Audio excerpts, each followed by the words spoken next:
राहुल गांधी यांनी देशभरातल्या वृत्तपत्रात सर्व भाषातल्या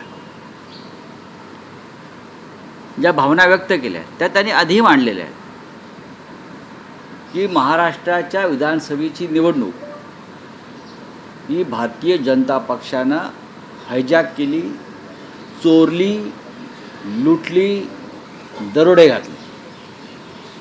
हे सातत्यानं राहुल गांधी सांगतात, आम्हीही बोलतो आहोत. महाराष्ट्रामध्ये भारतीय जनता पक्ष आणि त्यांच्या टोळ्यांचा विजय होऊ शकत नव्हता. 6 महिन्यापूर्वी लोकसभा आम्ही जिंकल्यावर असं 6 महिन्यामध्ये काय घडलं की ज्याच्यामुळे तुम्हाला इतका मोठा विजय प्राप्त व्हावा? एकतर्फी हे लाडकी बहीण वगैरे हे सगळं ठीक आहे. या आवरणाखाली तुम्ही ही निवडणूक हायजॅक केली. मी तर नेहमी म्हणतोय की विधानसभेची निवडणूक झालीच नाही. जी झाली त्याला निवडणूक म्हणत नाही. राहुल गांधीने जे 5 मुद्दे उपस्थित केले आहेत ते वारंवार केलेले आहेत, आंतरराष्ट्रीय स्तरावर केलेले आहेत. आणि भारतातली लोकशाही ही मोदी, शहा आणि फडणवीस यांच्यासारख्या नेत्यांनी कशी हायजॅक केली आहे, लोकशाहीची मूल्य कशी पायदळी तुडवली आहे, निवडणूक आयोगापासून त्या अनेक संस्था ज्या आहेत त्या कशा अस्वस्थ करून सोडलेल्या आहेत.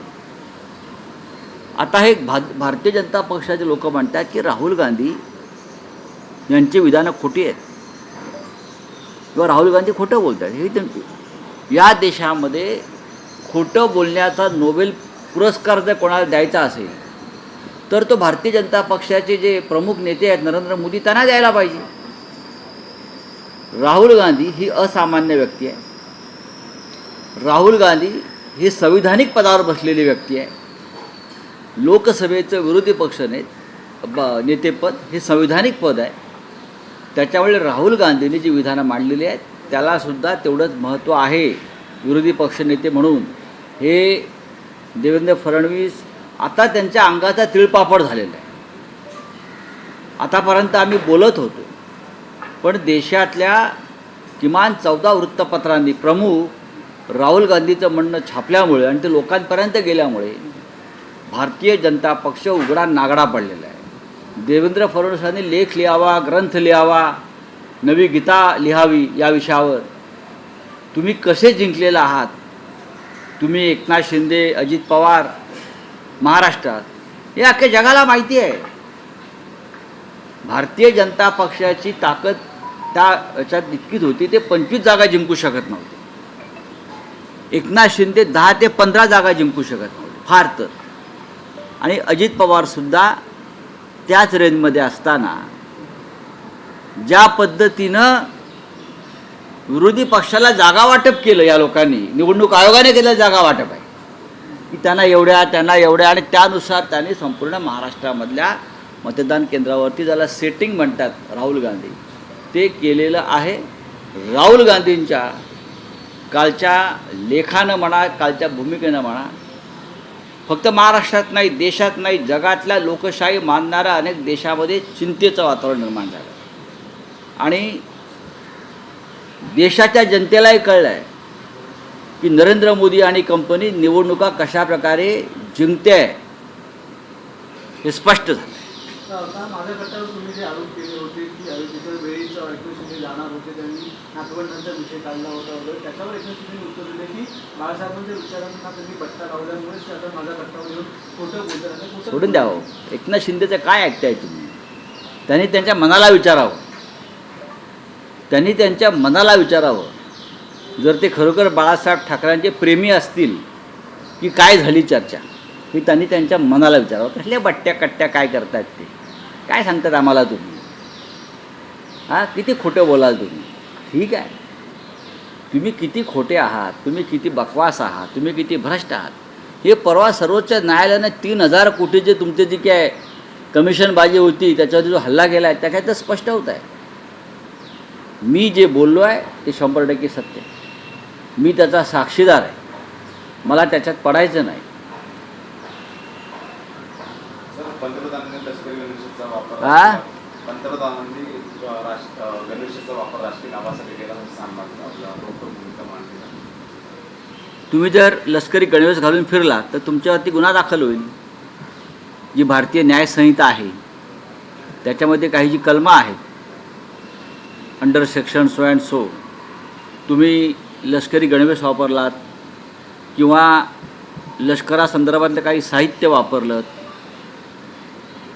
पथकं वापरलीत, फोटो काढून लष्करातल्या गणवेशातले फोटो तुम्ही पोस्टरवर लावले, तर तुमच्यावरती गंभीर स्वरूपाचे गुन्हे दाखल होऊन तुम्हाला साधारण 3 वर्षाची शिक्षा होऊ शकते.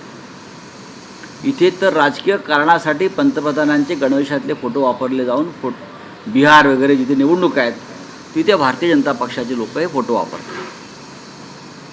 भारतीय जनता पक्षाचे राष्ट्रीय अध्यक्ष असतील किंवा त्या राज्याचे अध्यक्ष असतील त्यांच्यावर गुन्हे दाखल व्हायला पाहिजे. जर तुम्ही सामान्य माणसांवरती अशा प्रकारचे गुन्हे दाखल करता, अशा प्रकारचा गणवेश फक्त तिन्ही सेना दलाचे प्रमुख वापरू शकतात, जवान वापरू शकतात, तुम्ही कसे वापरताय? आणि ते सुद्धा ऑपरेशन सिंदूर झाल्यावर, ते सुद्धा ते काय ते एअर स्ट्राईक काहीतरी केला होता त्यानंतर. तुम्ही भारतीय जनता पक्ष निवडणूक प्रचारामध्ये सैनिकांचा गैरवापर करताय, हे यातून स्पष्ट होत आहे.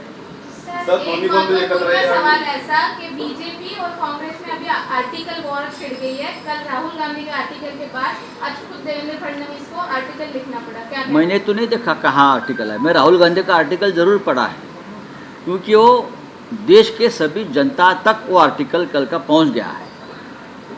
राहुल गांधी ने जो लिखा है, किस तरह से महाराष्ट्र का चुनाव विधानसभा का भारतीय जनता पार्टी ने हाईजैक किया, चोरी किया, ये हमने देखा है. तो अब जवाब देना चाहिए चुनाव आयोग ने. जवाब चुनाव आयोग ने देना चाहिए ना. चुनाव आयोग जवाब नहीं दे पा रहा है. भारतीय जनता पार्टी क्यों जवाब दे रही है?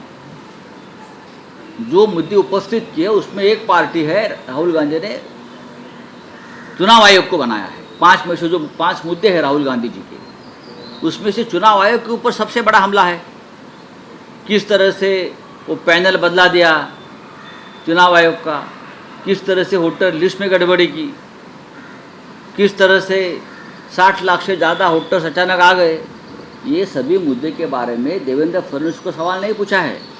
राहुल जी ने सवाल पूछा है चुनाव आयोग को. और राहुल गांधी एक संवैधानिक पद पर बैठी हुई व्यक्ति है देश में. लीडर ऑफ अपोजिशन, लोकसभा को संवैधानिक दर्जा है. तो राहुल गांधी जो बोल रहे हैं उनको एक दर्जा आया है, प्राप्त हुआ है संविधान. तो देवेंद्र फडणवीस का क्या संबंध है? वो आर्टिकल लिखे, ग्रंथ लिखे, गीता लिखे, हाँ, बड़ी बड़ी किताब लिखे, कोई फ़ायदा नहीं है. आपका कोई पढ़ने वाला नहीं है, आपके वो अंधभक्त पढ़ेगा ज़्यादा से ज़्यादा. राहुल गांधी की आर्टिकल पूरे देश ने पढ़ा है, जाना है, और राहुल जी क्या कहना चाहते हैं वो देश ने समझ लिया है. सर, टाइमिंग को लेके कह सकते कि बिहार इलेक्शन पे ये स्टेटमेंट आना कि महाराष्ट्र का पैटर्न बिहार में चले, ऐसा डेफिनेटली है. महाराष्ट्र का एक पैटर्न ये लोगों ने बनाया. लोकसभा में हम जीत गए. 5 महीने में ऐसा क्या हो गया कि भारतीय जनता पार्टी और उनकी gang, Shinde gang, Ajit Pawar gang को इतना बड़ा बहुमत प्राप्त हुआ. चुनाव में हार जीत होती है, हम उससे कोई हमें तकलीफ नहीं है, लोकतंत्र है. लेकिन महाराष्ट्र में चुनाव हुआ ही नहीं है. चुनाव हाईजैक किया, चुनाव चोरी किया, हाँ, चुनाव के ऊपर डाका डाला. चुनाव हुआ कहाँ है, मुझे बताइए आप.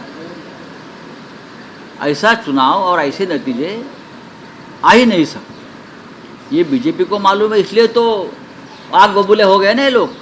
राहुल गांधी जी के आर्टिकल के बाद ठीक से जवाब नहीं दे पा रहे और ये चुनाव आयोग की वकालत कर रहे देवेंद्र जी. सर, भारत का अपमान है ये सम्मान है, समझ में नहीं आ रहा. G7 में जहां राष्ट्रीय अध्यक्ष को महीने 1.5 महीने पहले बताया जा रहा है, यूक्रेन को मार्च में बताया जा रहा है, 7 दिन पहले मोदी जी को इन्विटेशन आ रहा है और मोदी भाग गए. और मोदी जाएंगे।